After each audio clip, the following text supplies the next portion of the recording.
Hello बच्चों, welcome to वीकेसी classes. आज का अपना जो टॉपिक है वो क्लास 12th का है और आज हम करने जा रहे हैं ampere circuital law. Ampere circuital law, ठीक है। एम्पियर सर्कुटल लॉ क्या कहता है बेटा? देखो, the line integral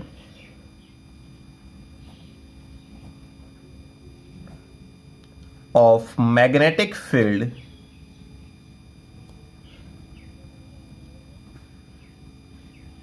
over closed path is equal to mu naught times of the total current enclosed in a closed path। ठीक है, इसमें क्या कहता है कि line integral of magnetic field, कि मैग्नेटिक फील्ड का line integral over a closed path किसके इक्वल रहेगा? Is equal to mu naught times of the total current enclosed in a closed path. उस क्लोज पाथ के अंदर total current जितना होगा उसका म्यू नॉट टाइम्स के इक्वल होगा। यानी क्लोज इंटीग्रल आपको बता रखा है, इस प्रकार से होता है, ठीक है।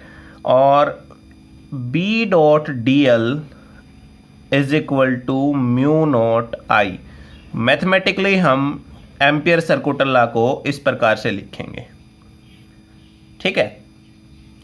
तो ये जैसे हमने फर्स्ट यूनिट में किया था गॉस थ्योरम का, उसमें क्या था? ई डॉट डी एस था बेटा यहाँ पर, और किसके इक्वल था? Q by epsilon not times के इक्वल था। यानी डी एस हमने लिया था वो सरफेस एरिया था, एरिया वेक्टर था यहाँ, और यहाँ है लाइन जो है। तो उधर तो स्फीयर की बात कर रहे थे, सरफेस की बात कर रहे थे, यहाँ हम सर्कल की बात करेंगे इसमें। इसीलिए हमने क्या लिया है? लाइन इंटीग्रल के अंदर जो डी एल है ये लिया हमने, ठीक है। तो इसके लिए हमने क्या किया? एक स्ट्रेट कंडक्टर कंसीडर कर लिया। इस प्रकार से हमने एक स्ट्रेट कंडक्टर कंसीडर कर लिया, ठीक है। और इस कंडक्टर के अंदर से आई करंट फ्लो हो रहा है। हमने इस प्रकार कर दिया कि इसके अंदर आई करंट फ्लो हो रहा है। तो इसमें देखिए डायरेक्शन जो है मैग्नेटिक फील्ड की वो हम निकाल सकते हैं। ऐसे मान लें, देखो इस प्रकार से ये कंडक्टर है और ऊपर की तरफ है। तो अब इसके डायरेक्शन हम कैसे फाइंड करेंगे? हम क्या करेंगे? राइट हैंड थंब रूल लगाएंगे, हम इस प्रकार से पकड़ेंगे और जैसे ये कर्ल ऑफ फिंगर है वो कर्ल ऑफ फिंगर क्या बता देंगे? डायरेक्शन ऑफ मैग्नेटिक फील्ड, क्योंकि करंट तो ऊपर की तरफ हो गया ऐसे, और ऐसे कर्ल ऑफ फिंगर है डायरेक्शन ऑफ क्या बताएंगे? Magnetic field. तो यानी हमने, और वो मैग्नेटिक फील्ड है वो किधर होगा? कंसेंट्रिक सर्कल की फॉर्म में होगा, इस प्रकार से, ठीक है। यानी इस प्रकार मैग्नेटिक फील्ड है वो इसके अंदर फ्लो हो रहा है, ठीक है। तो देखो यहां, suppose A straight conductor carrying current I, ठीक है। एक स्ट्रेट कंडक्टर हमने कंसीडर कर लिया जिसके अंदर आई करंट फ्लो हो रहा है। The magnetic field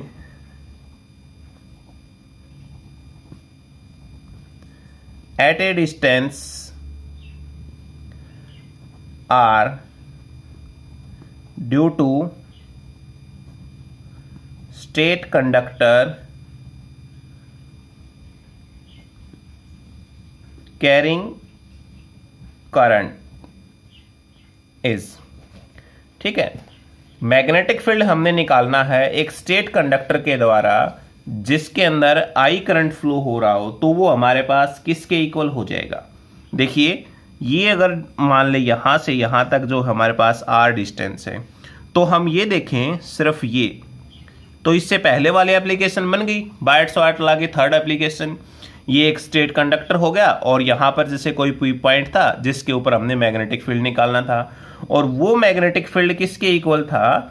mu naught I divide by 2πr के इक्वल था।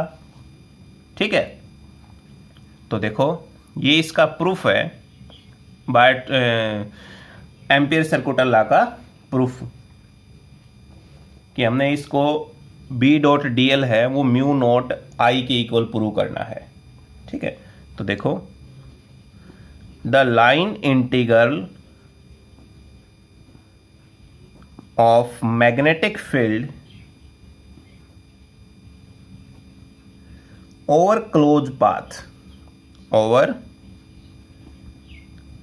पाथ, तो वो किसके इक्वल हो जाएगा, b डॉट dl, ये हमारे पास जो है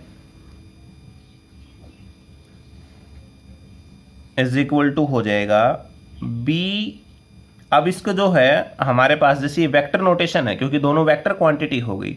ठीक है, यहां पर देखिए कोई जैसे dl एलिमेंट ले लें तो वो इस प्रकार से हो गया जिसकी डायरेक्शन। ठीक है, अगर यहां देखें तो ऐसे हो जाएगा। तो एक एलिमेंट हमने लिया इसमें dl, उसी प्रकार से इस dl एलिमेंट के द्वारा हम मैग्नेटिक फील्ड निकालेंगे। ऐसे ही बहुत सारे जो होंगे उस प्रकार से हमने मैग्नेटिक फील्ड कैलकुलेट करना है। तो यहां पर क्या हो जाएगा, b dot dl cos theta. ठीक है, देखिए वेक्टर नोटेशन है, वेक्टर नोटेशन को हमने क्या लिख दिया, स्केलर। अगर स्केलर में हम करेंगे तो क्या होगा, यहां पर एंगल आ जाएगा cos थीटा। बात ये आती है हमने साइन थीटा क्यों नहीं लिया, तो साइन थीटा इसलिए हमने नहीं लिया, यहां पर देखो b और जो dl है, यहां पर देखो मैग्नेटिक फील्ड जो है, मैग्नेटिक फील्ड की डायरेक्शन इस प्रकार से है ये, और करंट की डायरेक्शन भी ऐसे है, और dl एलिमेंट जो हमने लिया है वो भी आपका इस प्रकार से हो गया। ठीक है, तो यहां पर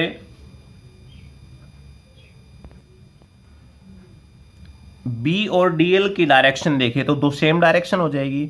इस साइड ही b की डायरेक्शन है मैग्नेटिक फील्ड की, ये हो जाएगी, और जो dl है उसकी भी डायरेक्शन सेम है, यानी दोनों की डायरेक्शन सेम है, b की भी और dl की भी। अगर दोनों की डायरेक्शन सेम है तो थीटा हमारे पास किसके इक्वल हो जाएगा, 0 डिग्री के इक्वल हो जाएगा। और अगर 0 हो गया तो ये टर्म कैसे आ जाएगी, क्लोज इंटीग्रल के अंदर b डॉट dl बच जाएगा सिर्फ। ठीक है, अब इसका इंटीग्रेशन कर देते हैं। देखो इसमें जो कांस्टेंट है उसको बाहर ले लो, तो यहां जो हो जाएगा ये तो आपका एज इट इज है b डॉट dl, इसमें b कांस्टेंट हो गया और यहां पर dl हो जाएगा। अब dl कितना है, यानी पूरी लेंथ तक हमने इसका इंटीग्रेशन करना, होल लेंथ तक, और होल लेंथ यानी dl को हम क्या बोलते हैं, सरकमफेरेंस। तो ये हो जाएगा हमारे पास b dot dl is equal to b, और ये dl का क्या हो जाएगा l, और ये 0 से 2πr तक हो जाएगी, और यहां पर आ जाएगी 0 से 2πr तक। अब क्या करेंगे, upper limit minus lower limit, so b dot dl is equal to b की वैल्यू हमने निकाल दी थी। ठीक है, एक स्टेट कंडक्टर के द्वारा इस प्रकार से आपको बताया था किसी p पॉइंट के ऊपर मैग्नेटिक फील्ड किसके इक्वल था, mu naught I divide by 2πr, और इनटू में अपर लिमिट माइनस लोअर लिमिट करेंगे तो क्या हो जाएगा, 2πr हो जाएगा। 2πr से 2πr कैंसिल, यानी b डॉट dl है वो किसके बराबर आ गया, म्यू नॉट आई के बराबर आ गया। यही तो हमारे पास था एम्पियर सर्कुलर लॉ। ठीक है, अब बात ये आती है बेटा कि जैसे हमने बताया था आपको अभी कि b डॉट dl है, उसको हमने क्या लिखा था, स्केलर नोटेशन में करने के लिए ये जो वेक्टर है वो हटा दिया था और यहाँ पर cos थीटा लिख दिया था। ठीक है, तो कोस ही हमने क्यों लिखा भी, डॉट प्रोडक्ट क्यों लिखा, यहाँ पर क्रॉस क्यों नहीं लिखा इसमें, तो क्रॉस हमने इसलिए नहीं लिखा, देखो अगर इनके बीच में क्रॉस प्रोडक्ट लिख दें ऐसे b क्रॉस dl हम लिख दें, तो क्रॉस अगर लिख दिया तो अब की बार डॉट में बताया था आपको कोस आता है और क्रॉस में क्या आएगा, साइन, तो वो आ जाएगा b dot dl sine theta, और थीटा कितना है, 0 डिग्री है, और थीटा 0 डिग्री हो गया तो b क्रॉस dl है वो किसके इक्वल आ गया, b डॉट dl साइन 0 के इक्वल, और साइन 0 कितना हो गया, 0 हो गया, यानी b क्रॉस dl है वो किसके इक्वल आ गया, 0 के, और 0 के इक्वल आ गया, तो इसका मतलब हमारा ये प्रूव ही नहीं होगा। ठीक है, तो इसलिए हमने क्या लिया है, इसको कॉस की फॉर्म में लिया है। ठीक है, तो ये ध्यान रखना आप। तो ये टॉपिक था हमारा proof of ampere circuital law.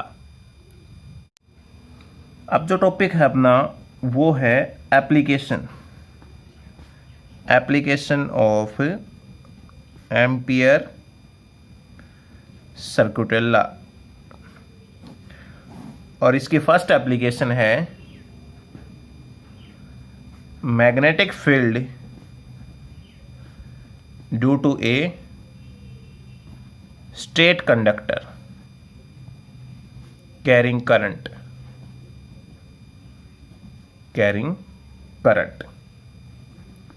ठीक है, एक स्ट्रेट कंडक्टर के द्वारा हमने मैग्नेटिक फील्ड बताना है जिसके अंदर करंट फ्लो हो रहा हो।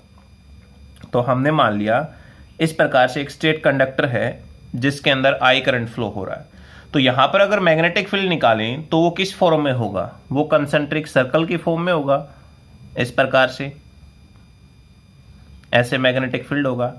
ठीक है, क्यों, जैसे ये कंडक्टर हो गया, इसके अंदर मैग्नेटिक फील्ड देखे तो कैसे होगा, करंट ऐसे फ्लो हो रहा, और कंसेंट्रिक सर्कल यानी इस प्रकार से कर्ल ऑफ फिंगर है वो क्या रिप्रेजेंट करेंगी, मैग्नेटिक फील्ड को रिप्रेजेंट करेंगी। ठीक है, उसी तरह से एक एलिमेंट हम ले लेंगे, करंट एलिमेंट डीएल। ये डिस्टेंस कितना हो गया हमारे पास से, आर के बराबर हो गया। तो देखो जो आपने लिखना है, consider N infinitely long straight conductor carrying current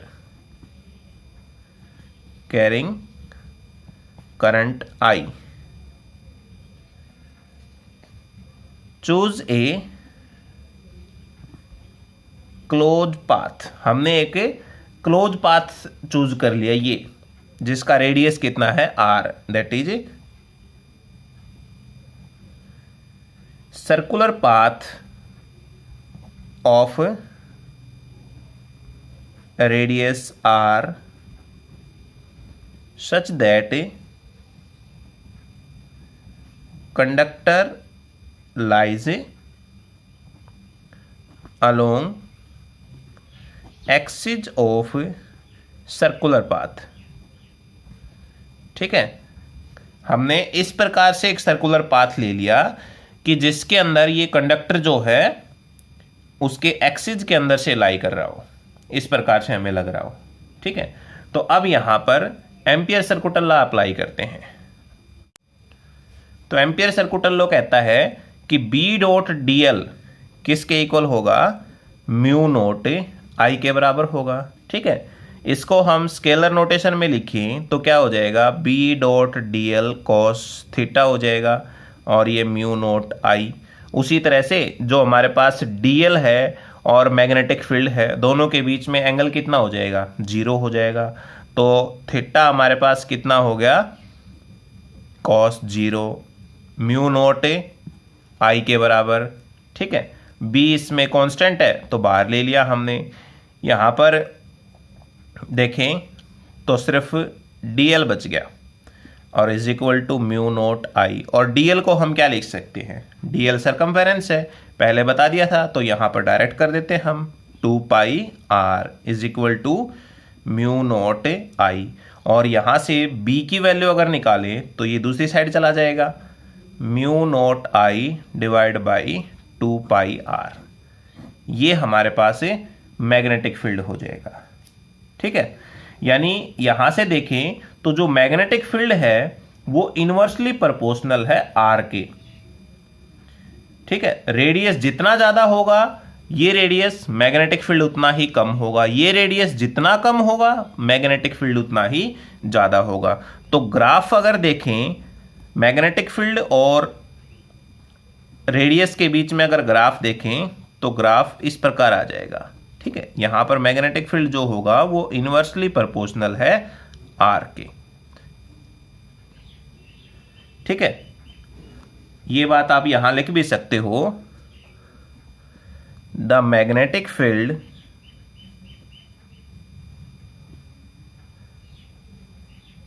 due to a long state infinitely conductor is inversely proportional to distance r। ठीक है, जो r डिस्टेंस है इसके इनवर्सली प्रोपोर्शनल हो जाएगा हमारे पास से मैग्नेटिक फील्ड। इसकी डायरेक्शन अगर हम निकालें तो राइट हैंड थंब रूल के अकॉर्डिंग हम इसकी डायरेक्शन निकाल सकते हैं। राइट हैंड थंब रूल के अकॉर्डिंग हम इसकी डायरेक्शन फाइंड कर सकते हैं। क्लियर है ये बात? तो ये हमारे पास फर्स्ट एप्लीकेशन है एम्पियर सर्कुलर लॉ की। ये क्वेश्चन बेटा 2019 के अंदर एग्जाम में पूछा गया है। ठीक है, तो एम्पियर सर्कुलर लॉ और बायट-सवार्ट लॉ दोनों में से क्वेश्चन एक आने की पूरी संभावना है, इसलिए इसको आपने अच्छे से करना है। ठीक है, थैंक यू।